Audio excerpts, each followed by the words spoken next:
Screen record தெரிஞ்சு பார்த்தோம். Start பண்ணுங்க.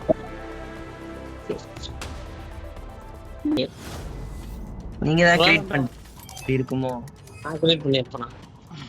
நீங்க தான் சென்டருக்கு வாங்க.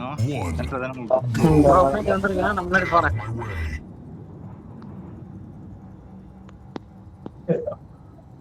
ப்ரோ வழி விடணுமா? டேஷ் பண்றதுக்கு தான் வழியே தெரியும் ப்ரோ. எனக்கே தெரியும் நீங்க எப்படி அடங்கிப்பீங்கன்னு. ஓகே ப்ரோ, வந்துட்டேன் புடிச்சிட்டேன். பார்த்தேன்.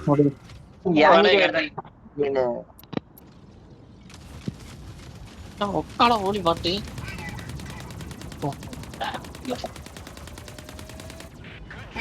சால்வர் ஏதாச்சும் வச்சிருக்கீங்களா? 500 ஹெல்த்ல சுத்திட்டு இருக்கேன். சர்வர் வச்சிருக்கேன், ஆனா இப்ப எடுக்கல.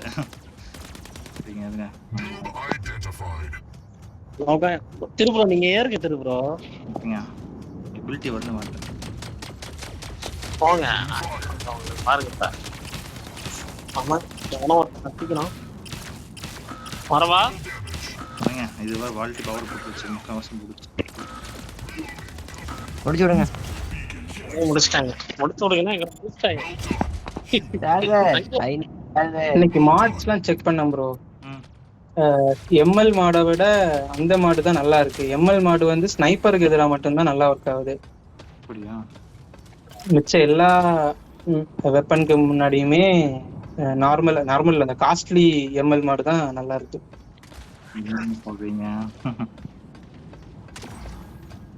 மேக்ஸிமம் எந்த பெரிய பிளேயரா அதை யூஸ் பண்ண மாட்டாங்க. ஆமாப்பா, பெரிய பெரிய ஹேங்கர் வச்சிருக்கவங்களே இதுதான் வச்சிருக்காங்க, எம்எல் தான் வச்சிருக்காங்க. எம்எல் தான் வச்சிருக்காங்க. ஏன்னா எம்எல் வந்து சுத்தி இருக்கும் ப்ரோ. நீங்க இன்னும் கொஞ்சம் நல்லா பாருங்க. இல்ல ப்ரோ, பெரிமீட்டர்ல வந்து நார்மல் ஒன்னு இருக்கு, அதுவும் சுத்தி தான் இருக்கும். ஆனா அது வந்து மொத்தமா டேமேஜ், அது அதிகமா ஹெச்பி மட்டும் உங்களுக்கு இன்க்ரீஸ் பண்ணி கொடுத்துரும். இந்த எம்எல் வந்து லேயரா இருக்கும், அது மட்டும் தான் இதுல வித்தியாசம். அதனால நீங்க ஒரு சூடு எவ்வளவு பெரிய புல்லட் வச்சு சுட்டாலும் ஒரு லேயர் தான் போகுது.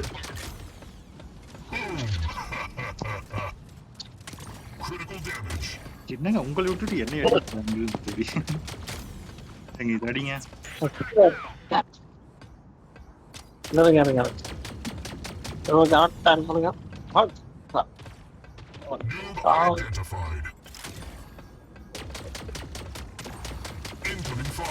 ஏங்க சாவ மாட்டேங்கிறான்.